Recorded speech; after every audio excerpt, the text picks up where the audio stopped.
Superpower strength and profound apologies. President Clinton shows two sides in Japan. In Cairo, a brutal attack on tourists in the shadow of the pyramids. And a daughter lost. Baseball great Rod Carew on the one contest he could not win. This is the CBS Morning News for Thursday, April 18th. Good morning. I'm Troy Roberts. Jane has a day off. A group of tourists staying at a hotel within sight of the ancient pyramids were attacked by gunmen in Cairo this morning. At least 18 people were killed in the attack and nearly as many were wounded. A witness described the gunmen as Islamic and said they opened fire with automatic weapons. Most of the victims were part of a Greek tourist group. Muslim militants have been involved in an ongoing fight with the Egyptian government in an attempt to create an Islamic state. President Clinton is on his way to Russia this morning, stopping first in St. Petersburg before heading to Moscow for a summit on nuclear security. In Tokyo, Mr. Clinton became the first U.S. president since Ronald Reagan to address the Japanese parliament. In the 13 years spanning the two speeches, the global challenges facing the two allies have changed radically. White House correspondent Bill Plant is traveling with the president. Speaking to the parliament, President Clinton made the case that U.S.-Japanese security ties are worth their considerable cost. Consider what might happen if the United States were to withdraw entirely from this region. It could spark a costly arms race that could destabilize Northeast Asia. It could weaken our power to deter states like North Korea that may still threaten the peace. Mr. Clinton deliberately did not mention China, but he didn't have to. Japan is far more willing to continue to host U.S. troops and help pay for them in the wake of China's threats to Taiwan, even after incidents such as the rape of a young girl by 3 U.S. servicemen in Okinawa. The American people profoundly regret the horrible violence done to a young schoolgirl there. We are gratified that justice has been done. Mr. Clinton praised recent improvements in U.S.-Japan trade, putting the best face on the issue which has overshadowed relations between the two nations in recent years, despite the fact that major disagreements remain. Of course, our trading relationship is not entirely free of friction. More work will have to be done to fully implement the agreements we have reached and to deal with other issues. The U.S. decision to downplay trade disagreements is driven by two things: the politics of keeping a major U.S. military presence in Japan and Asia, and the likelihood that Washington can't force any more major trade concessions from Japan. But by visiting the Tokyo showroom of a major American automaker, the president signaled the U.S. intention to continue trying to open the Japanese market to American products. The U.S. Big Three automakers are hoping for 200 new dealerships in Japan by the end of the year. But so far, things are moving slowly. Bill Plant, CBS News, Tokyo. Ford Motor Company, facing charges that every vehicle they made in the last decade harbors a possible fire hazard, says it's too soon to talk about a recall. 250,000 vehicles in Canada have been recalled because of faulty ignition switches. There are tens of millions of such switches here in the U.S. Bob Orr has that story.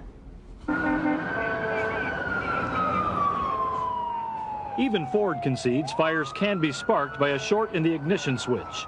This empty Aerostar van was parked and locked outside a football stadium in Winnipeg, Canada. You don't have to be in the car, near the car. The key doesn't have to be in the ignition switch, and the car can be parked in your garage in the middle of the night. And a fire can just start? Yes.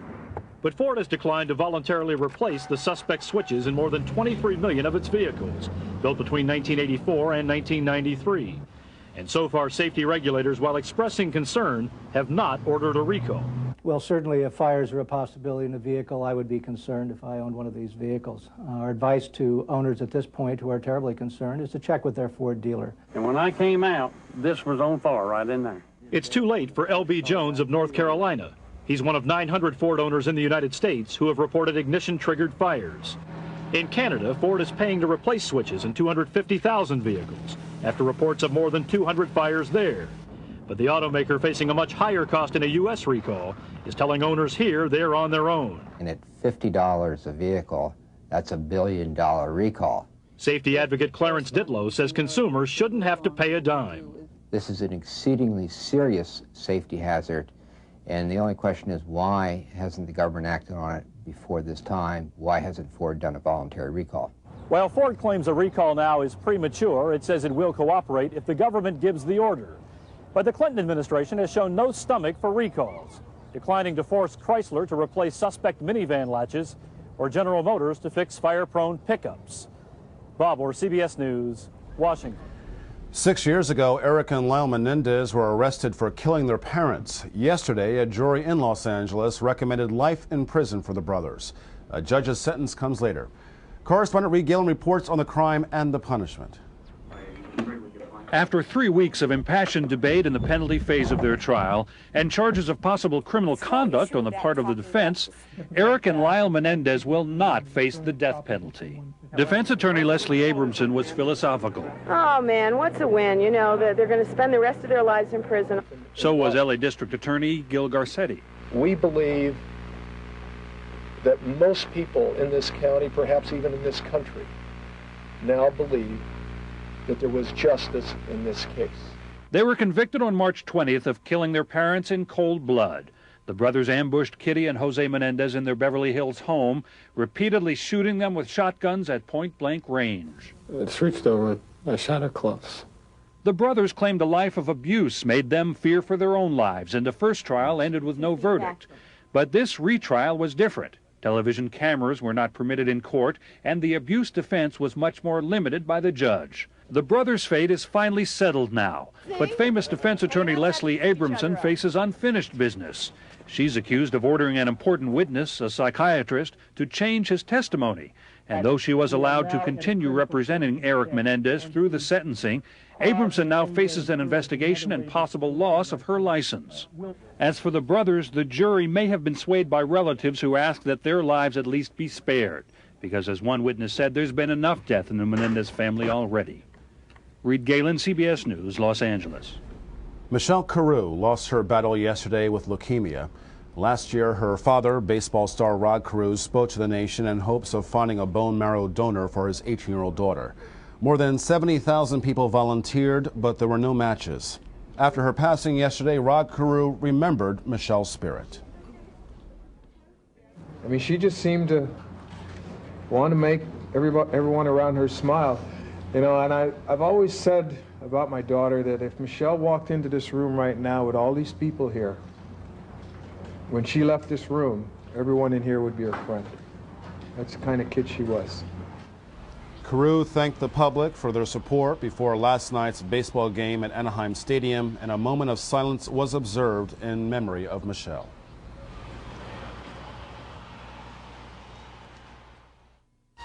There are those among us with very simple tastes. They only want the best. And for them, there's Fancy Feast gourmet cat food. Exceptionally moist and delicious. Fancy Feast. Good taste is easy to recognize. If you want frosting that comes with its own sound effects, you want Duncan Hines' new butterscotch or chocolate mocha frosting, already whipped just like homemade. Duncan Hines, hot stuff. For years, in your passion for performance sedans, you looked to Europe. Now there's Pontiac Bonneville SSEI. With 240 supercharged horsepower, it outperforms some of the world's fastest performance sedans. For proof, call 1-800-443-4444 for your free Bonneville information package and official test results. Find out how the new Pontiac Bonneville makes your passion painless, but no less intense. 1-800-443-4444. There are more than 37 million people in the United States who suffer from arthritis pain. If you're one of them, this message is for you. It's about Menthicin, a breakthrough in arthritis pain management. The moment you rub it on, you'll feel Menthicin's penetrating action begin to relieve your pain. And with regular use, pain-relieving effectiveness continues to build. Your arthritis pain can't wait. Call now and break through to fast-acting, long-lasting relief with Menthicin.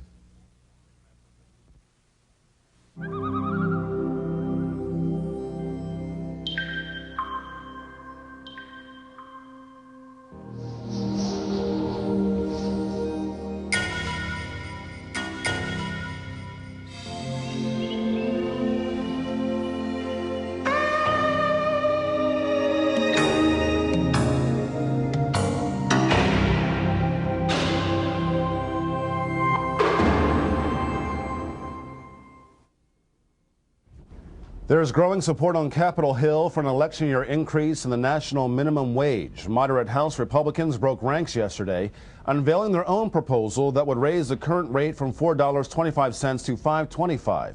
Senate Majority Leader Bob Dole and other GOP leaders have been resisting any increase. The planned merger of two drugstore giants faces opposition from federal regulators. The Federal Trade Commission voted unanimously yesterday to block Rite Aid's $1.8 billion acquisition of Revco. The FTC says the deal would lead to decreased competition and drive up the price of prescriptions. Apple Computer reported a larger than expected loss of $740 million in the second quarter.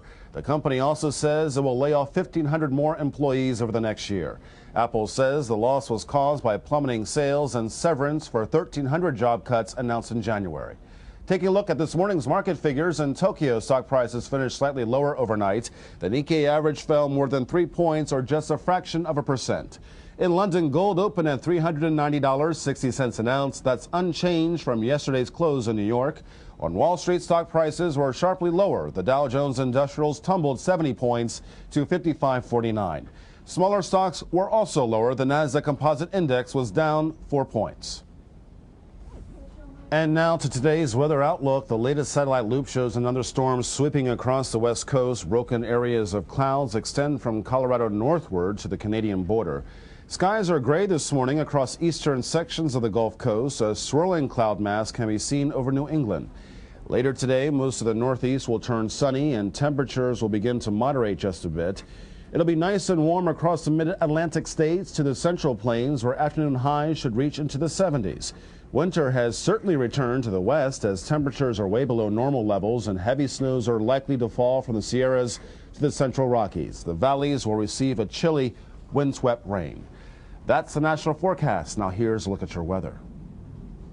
New York, sunny skies, 63 degrees. Chicago, afternoon showers, 66. Miami, partly cloudy, 80. Dallas, sunny, 85. Denver, afternoon showers, 59 degrees. And in Los Angeles, partly cloudy skies and windy, and 69. Yesterday, the temperature in New York City was only 49 degrees while it snowed in upstate New York. But on this date in 1976, Central Park soared to a sweltering 96 degrees. Turning to sports this morning, the Sacramento Kings are one victory from their first NBA playoff berth in 10 years. Phoenix arrived in Sacramento without Charles Barkley, John Williams, or Joe Klein and led by 18 until Mitch Richmond brought the Kings back in the third quarter. He hit 12 of 14 free throws in the fourth quarter. The last two put Sacramento up 1 with 2 seconds to play. Phoenix didn't get another shot off. Sacramento won it 103-102.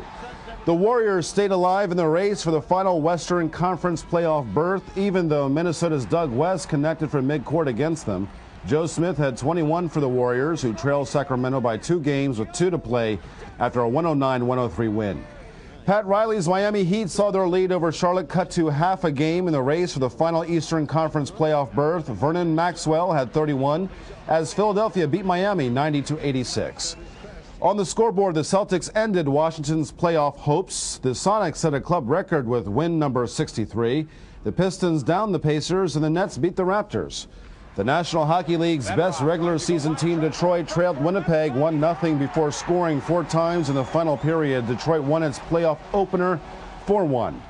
Also in the Western Conference, Chicago's Joe Murphy scored twice and had an assist as the Blackhawks beat Calgary for the first time in 5 tries this season, 4-1. In the East, Washington came back after trailing the Penguins 4-1. Todd Krieger scored twice, including the go-ahead goal as the Capitals won at Pittsburgh 6-4. Their first playoff game ever in Miami saw Jody Hull score on a tip to give the Panthers a 3-0 lead over Boston. Florida beat the Bruins 4-2. In baseball, Ken Griffey Jr. shut off his defense again, throwing out Detroit's John Flaherty at second base. Seattle scored 5 runs in the 8th to win it 8-3.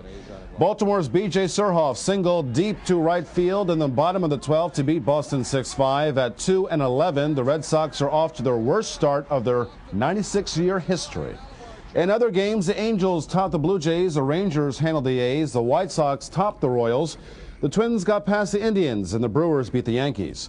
In the National League, Chipper Jones doubled in 2 runs for Atlanta in the bottom of the 8th. They moved the Braves ahead of Florida on the way to a 4-2 win. Elsewhere, the Cardinals topped the Pirates. It was the Phillies over the Expos. The Dodgers dropped the Giants. The Padres won at Colorado. It was the Cubs over the Reds, and the Astros defeated the Mets. Still ahead on the CBS Morning News, a look at this morning's top stories. And federal insecurity, the fears of fortifications a year after the Oklahoma City bombing. You're reading cereal. Congratulations. You're trying applesauce. Congratulations. You're ready to graduate from starter formulas to Carnation follow-up formula. No formula is more nutritious. It's rich in calcium for healthy bones.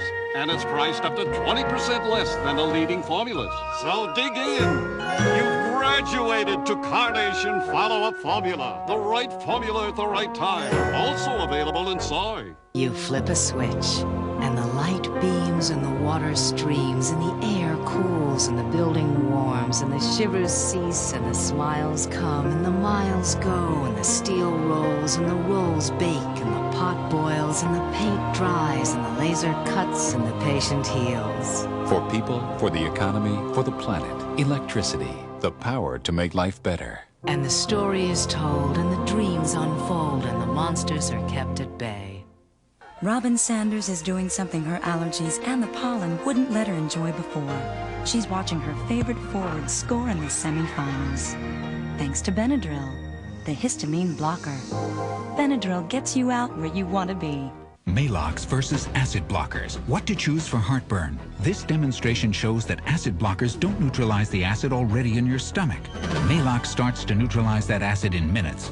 Malox, the first choice for hospitals, the fast choice for you. It wasn't developed in a laboratory. It's not a miracle drug. But what it does is a miracle. It's a simple B vitamin known as folic acid, and it helps prevent certain birth defects. If you're a woman of childbearing years, your diet needs to include folic acid every day. Think ahead for a healthy baby. For more information, contact your healthcare provider or the March of Dimes. On the CBS Morning News, here's a look at today's weather. Warmer air will be spreading across the mid-Atlantic states. New England will remain rather cool, and afternoon showers will cross the Mississippi. The western mountain ranges are in for some more snow.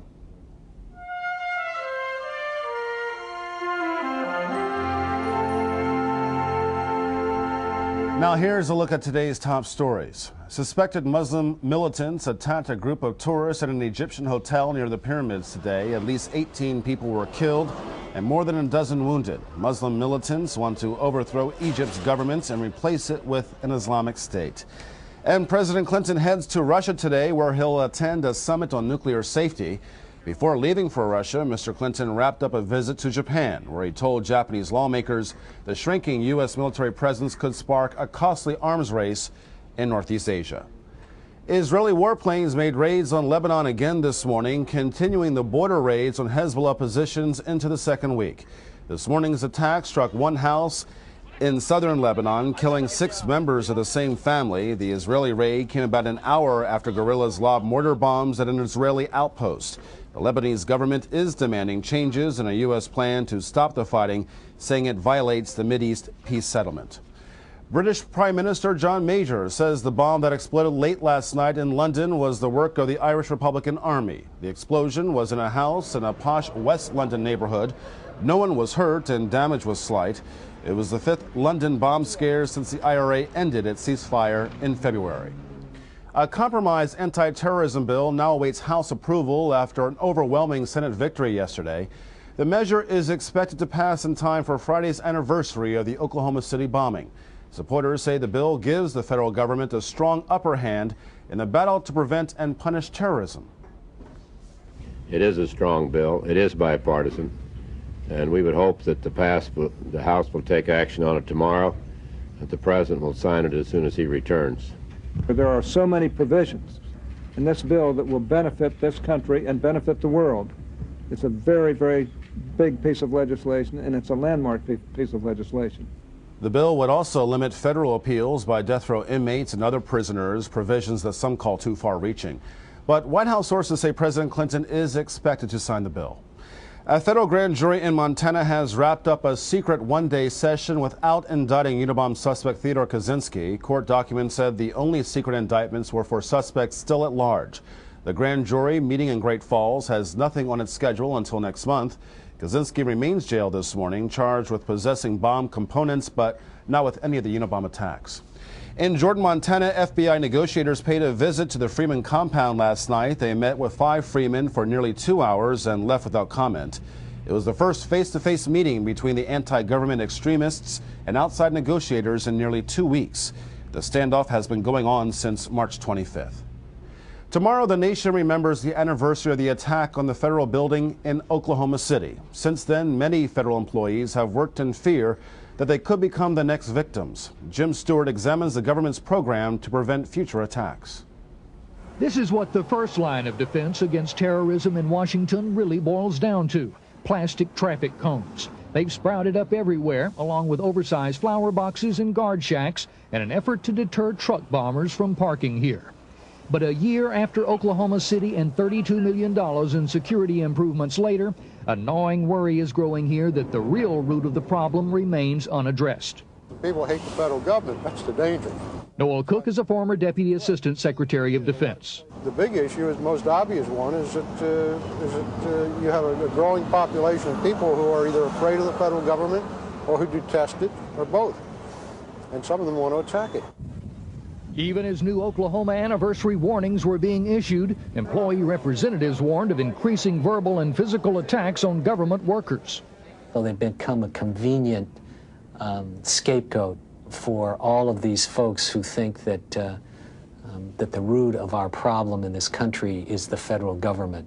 And while Washington has installed the latest and best in roadblocks, surveillance cameras, and monitors for itself, federal workers like Rita Seawright in Montgomery, Alabama, say they can't even get a lock for the front door. No metal detectors, no security guard.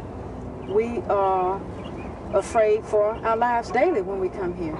Federal agents investigating militia groups and suspected bombers say the new anti-terrorism bill isn't much help either. Republicans cut out the part agents wanted most that allows roving wiretaps on terrorist suspects.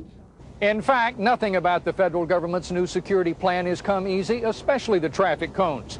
The District of Columbia was initially reluctant to give up the parking spaces and lose the revenue until federal agents went out and bought their own cones and blocked them off anyway. Jim Stewart, CBS News, Washington.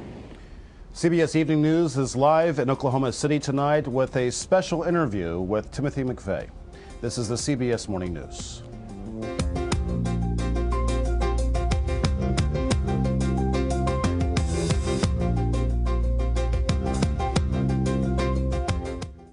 Traces of crimson on your toothbrush, bleeding gums. It's caused by germs. Listerine kills them. It helps prevent the gum disease, gingivitis. Kill the germs, spare your gums. Listerine, the power of prevention. I used to get sinus pressure and headaches with my allergies, but now I relieve the pain and the allergy symptoms that trigger it. Benadryl Allergy Sinus Headache. Sinus pain relief plus the allergy relief of Benadryl's histamine blocker. It's like having my life back. You've always conditioned your hair in the shower.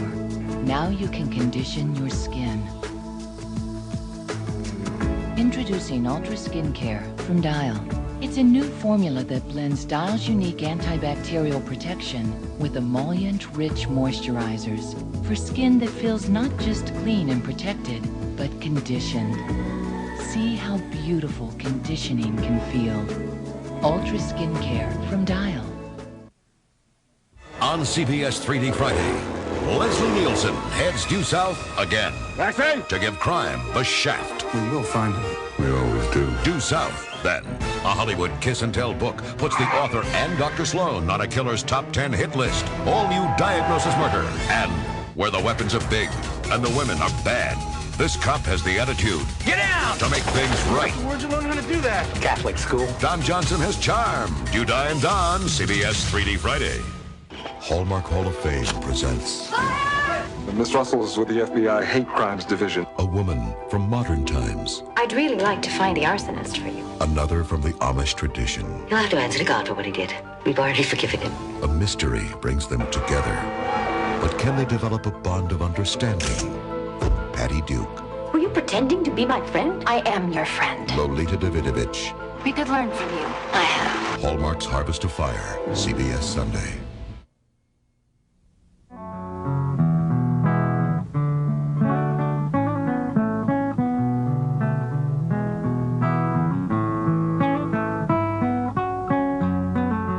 As we listen to this music, we'll have a moment of silence in memory and of honor of those who passed on.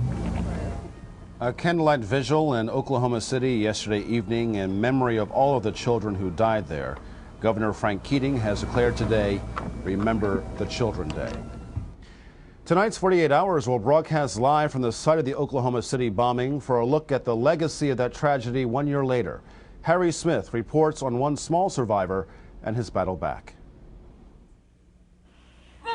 2-year-old P.J. Allen already seems to have all the right moves. 2 for 2. Mr. P.J. No! But today, it's just a matter of minutes Come on. before he finds himself on the sideline. Okay. We'll only take a minute. This will be a quick one. Is that okay? What does this do exactly? It opens up his lungs and kind of allows him to breathe a little easy. Willie and Dolores Watson are not only full-time parents to their grandson, PJ, they're also an around-the-clock medical team.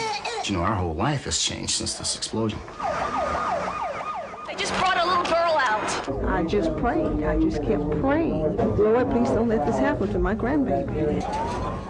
PJ had been in the federal building's daycare center. For 5 long hours, the Watsons did not know if their grandson was alive. PJ, he's a miracle baby for me. These days, it's a miracle anyone can keep up with him. Are you on your way back in? He's terrible too, and I love it.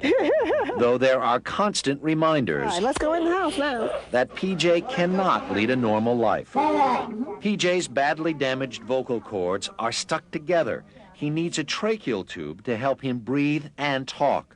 So this morning, like so many times before, they're bringing PJ to the hospital for surgery. We have this 5-volume thick chart that represents monthly surgeries over 6 to 8 months.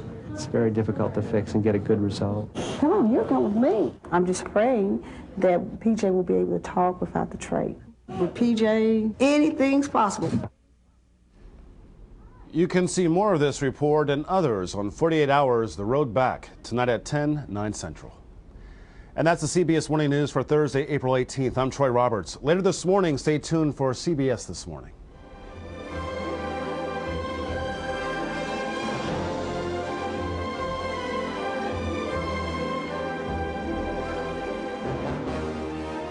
In memory and of honor of those who passed on.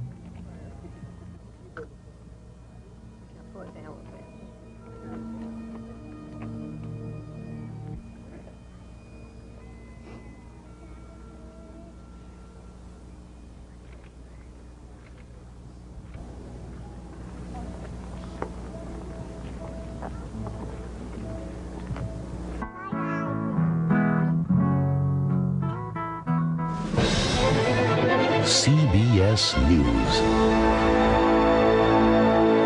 On the eve of a tragic anniversary, Americans want answers. Hear from the man who's defending Timothy McVeigh, coming up on CBS This Morning. High schoolers aiming high. The USA takes on a select team of international players. Go global at the Nike International Hoop Summit, Saturday on CBS. You're on CBS.